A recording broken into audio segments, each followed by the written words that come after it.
নমস্কার বাবু, আমরা একটু কথা বলতে আসছিলাম। এই কাঞ্চন, দেখ তো কে এসেছে। বাবু, আমি ফুলের বাবা, ওই যে নওশাদ আর মাস্টার ভাইরে নিয়ে আসছি।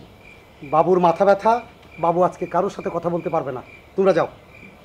এই আমি তো আজ রাতে ওদের এখানে নেমন্তন্ন করেছিলাম, তুই ওদেরকে তাড়িয়ে দিচ্ছিস কেন? আপনারা বসুন। বসুন বসুন। জি বাবু। বলুন, আপনারা কি বলতে চান বলুন।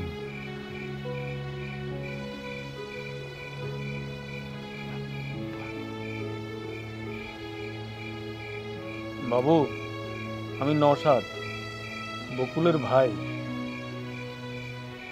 ঘোষণা অনুযায়ী আপনার সাথে আলাপ করতে আজকে এখানে আসার কথা।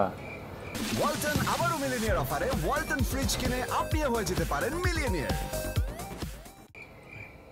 ওই একটা বিবাহের আয়োজন হবে না।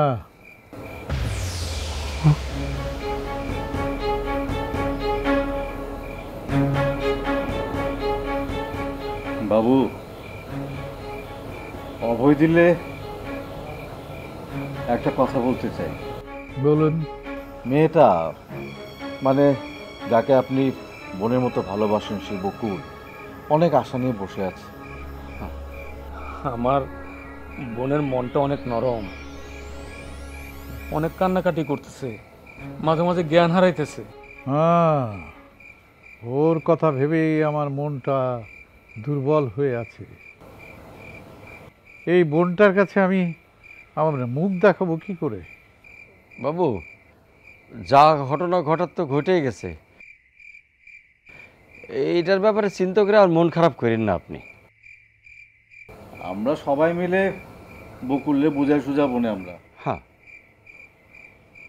জন্ম মৃত্যু বিয়া সবই তো খোদার নিয়ামত, তার ইচ্ছা না হলে কিছুই হবে না।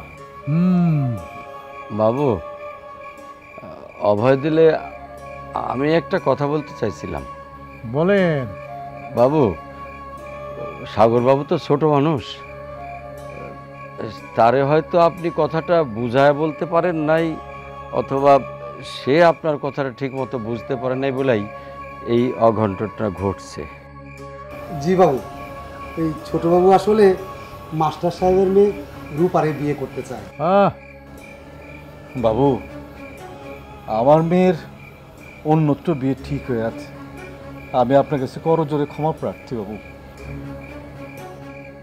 বাবু, সাগর বাবুকে আরেকবার আপনি সুযোগ দিলে সে বাড়িতে এসে আপনার কাছে ক্ষমা চায়। জি বাবু, এইভাবে আপনার নাতিকে তারাই নারিয়া একটু আদর করে।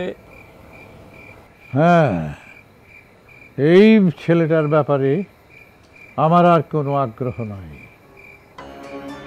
আপনারা যদি তার ব্যাপারে কোনো কথা বলতে চান, তাহলে আমি বলবো আপনারা এখান থেকে চলে যান। আমার তার ব্যাপারে কথা বলার কোনো ইচ্ছাও নাই। বাবু, একটা সুযোগ দিলে বাড়িতে এসে সে আপনার পায়ে ধরে ক্ষমা চেয়ে। আজকের মতো আমার কথা শেষ। সাগর আর এই বাড়িতে কখনো পা রাখবে না।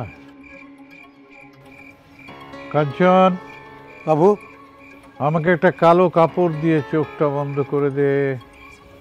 আমি অন্ধকারে বসে বসে ঝিঝি পোকার গান শুনি।